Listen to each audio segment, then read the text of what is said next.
Good morning. Last week, no-till farmer editors visited 8 farms in southeastern Pennsylvania and northeastern Maryland to see what no-till farmers were up to in the area as they're getting their crop planted for 2013. One of the no-till farms we visited was that of David Wolfskill, who farms 1,800 acres of corn, soybeans, barley, and alfalfa near Wernersville, Pennsylvania. Dave finished second in the National Corn Yield Contest with 307 bushels an acre, and he also won Pennsylvania's Corn Yield Contest with 318 bushels an acre.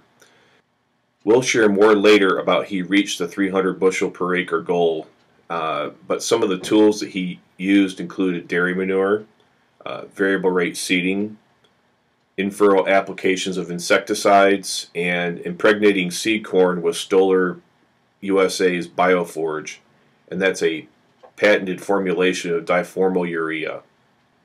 He also credits his high corn yields to his conversion to no-till, 100% no-till, back in the late 1980s.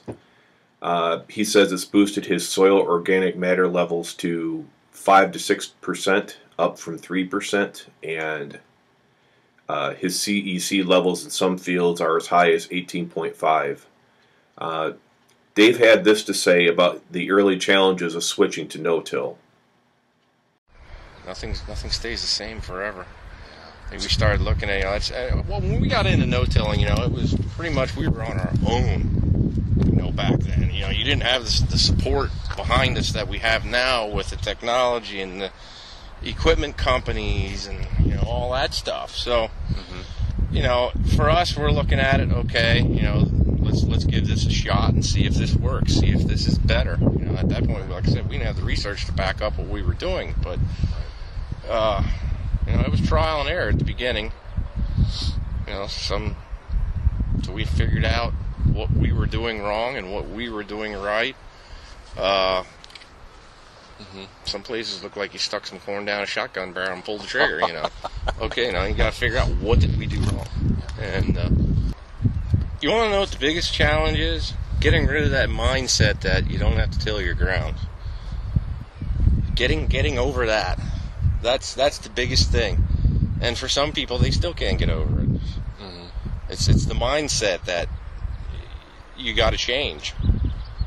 And you got to make it work. I tell people all the time, when you're no-tilling, if it doesn't work right, the planner didn't fail. You failed, because the planner is only going to do what you tell it to do. Right. So, that was a big challenge too, teaching yourself how to do it right.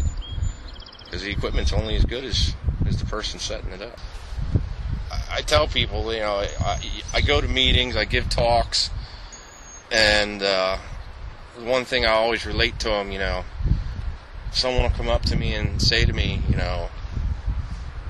no-tilling won't work on my farm, and I'll look right at him, and I've had this happen to me. I'll look right at him and I'll say, why? And it spins them around. They look back at you because it just won't work. Why? Well, it won't work, and they start stuttering. I had one guy say that 3 times, and I kept saying why. I finally got frustrated, and he walked away. Subscribe to No-Till Farmer, and you'll learn more this year about David Wolfskill's high-yielding corn program and about the other innovative no-tillers that we visited this month.